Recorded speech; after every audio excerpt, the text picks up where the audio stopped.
Nice to meet you too. Fantastic film. Thank you. I love a good romance. And So do we've I. got two here, so that was fantastic. And we see the two parallel relationships unfolding between us. Obviously, Victorian era is renowned for its sense of high romance. And do you think the art of romance has almost died? And what to you is romantic today? Yeah, I mean, it does seem that kind of, now in our cultures and societies, we're supposedly so free, to do whatever we want. We can be independent, and that we sort of have, through fear of whatever, vulnerability or exposure to another human being, we've kind of like curbed the romantic, really kind of putting yourself out there and sweeping statements of romance. And I am a romantic person, but I'm also quite pragmatic, and I'm also kind of protective of myself. And but I think the power of words are amazing. And if somebody really writes you something that's beautiful, that is a way to get to me. That's the thing, is when you're hearing them, you sort of are so jealous that those poems aren't being written to you personally. But you mentioned about the way in which you are. How easy was it for you to identify with the character of Maud? Because she's quite tight at the beginning, Yeah. and holds herself back. Yeah, I mean, there were a lot of parallels, I think, between herself and myself, I mean, we're both quite independent and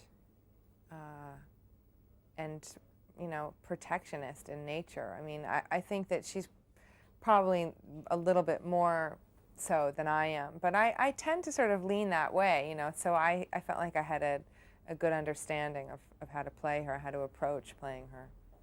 And another English accent, Yeah. which I have to say, I wish I spoke as well as you do.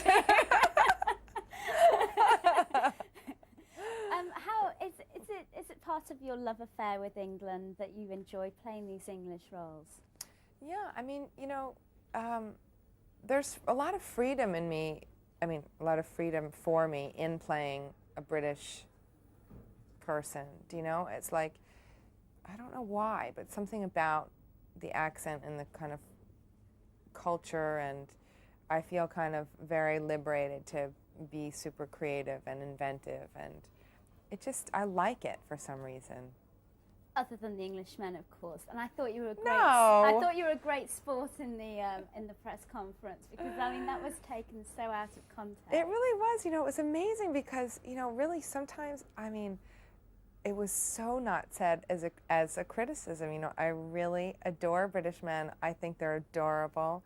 And I was saying it like as a compliment. I was just saying this is a difference between America and Britain and the way that men are. And I prefer it in Britain, and it really did. I don't know quite how that happened. And I think it's very interesting that it got the reaction that it did, because it was such an innocuous comment when I said it. But it had a positive effect. It had the floodgates. The men on bended knee. You can't even believe. I mean, I can't go through an airport anymore in England, I'm telling you. It's just like, I can't go in public.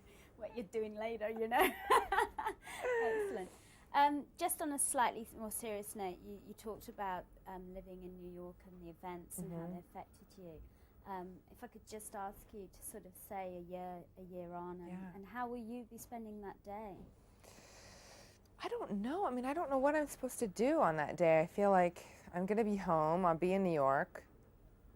I don't know what we're supposed to do. It just feels like not appropriate to just carry on with your life on that day, but it feels kind of like, well, we should. And, I don't know. I'm just sort of kind of open to see how I respond to the day when it rolls around. And, just kind of want to be with people that I love and, have a nice meal and just, say a prayer, meditate. I don't know. It's going to be difficult. Yeah. Thank you, though. Thank you.